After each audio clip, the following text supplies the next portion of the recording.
Praise the Lord. இன்றைய நாளிலும் ஆண்டவர் நம்மோடு இடைபடுகிற வார்த்தை யோவான் 14ஆம் அதிகாரம் 11ஆம் வசனம்.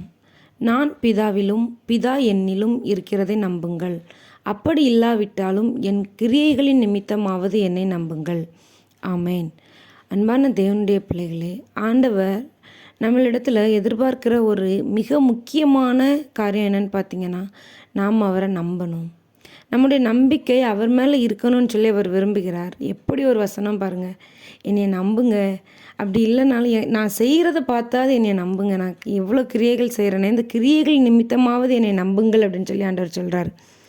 ஆண்டவர் நன்மை செய்யாத ஆட்கள் ஒருவருமே இல்லை. நம்ம எல்லாருமே ஆண்டவரிடத்திலிருந்து நன்மைகளை பெற்றவர்கள் தான். எத்தனையோ நன்மைகளை பெற்றிருக்கிறோம், எத்தனையோ ஜெபங்களுக்கு பதில் கிடச்சிருக்கு. அதை சாட்சியாலாம் சொல்ல மறந்துருப்போம், எத்தனையோ விஷயங்கள் மறந்துருப்போம், எத்தனையோ நன்மைகள் வாங்கியிருக்கோம். ஆனாலும் இன்றைக்கி ஒரு காரியங்கள் தடைபடுது, இன்றைக்கி ஒரு காரியங்கள் நமக்கு டிலே ஆகுது அப்படின்னு சொல்லும்போது ஆண்டவரை நம்ப மறுக்கிறோம். தருவேன்னு சொல்லி உங்களுக்கு வாக்கு கொடுத்துருக்காருன்னா நிச்சயமாக தருவார்.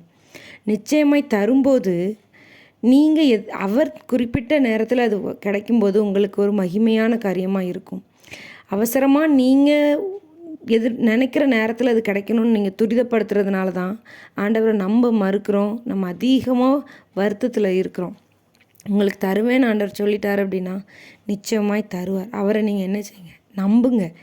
நான் இவ்வளோ செஞ்சுருக்கிறேனே உனக்கு, இதுக்கப்புறமாவது நீ என்னை நம்பலாமே.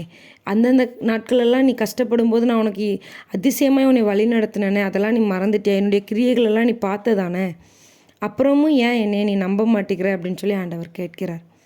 ஆண்டவரை நம்புங்க. ஒருவேளை உங்களுக்கு இல்லைன்னு சொல்லி ஆண்டவர் பதில் சொன்னால் கூட அதுவும் ஒரு பதில் தான். நம்ம எதிர்பார்க்குற காரியங்களை விட ஆண்டவர் நமக்கு தரணும்னு வச்சுருக்கிற காரியங்கள் மகிமை உள்ளதாகவும் மேன்மையானதாகவும் நிச்சயமாக இருக்கும். 25 வருஷமாக வாக்குத்தத்தம் பண்ணப்பட்ட பிறகு வெயிட் பண்ணி தான் ஆபிரகாமுக்கு ஈசாக்கு ஆண்டவர் கொடுத்தார். ஆனால் ஆபிரகாமின் குமாரன் ஈசாக்கு அப்படின்னு சொல்லி, ஆபிரகாமின் தேவன் ஈசாக்கின் தேவன் சொல்லி நம்ம அனுதினமும் அவங்கள பற்றி பேசுகிறோம். அவங்களுடைய சாட்சியை நம்ம இன்னும் தேவனுக்கு முன்பாக பார்த்து கொண்டு இருக்கிறோம். அப்படிப்பட்ட மகத்துவமான மகிமையான காரியங்களை ஆண்டவர் உங்களுக்கு தர்றதுக்காக காலம் தாழ்த்தலாம். அதுக்காக ஆண்டவர் மேலே இருக்க நம்பிக்கையை விட்டுட்டு வேற ஒரு மனுஷனை தேடியோ இல்லை சுயத்திலேயோ எந்த ஒரு தவறான முடிவையும் எடுத்துட்டோன்னு சொன்னால் இஸ்ரவேல் மக்களைப் போல 40 வருடம் வனாந்திர வாழ்க்கையாகி போகும். அதனால் ஆண்டவரை மட்டும் நம்புங்க. ஏற்ற நேரத்தில் உங்களுக்கான ஆசீர்வாதத்தை தருவேன் என்று சொன்ன தேவன் நிச்சயமாய் தருவார். God bless you.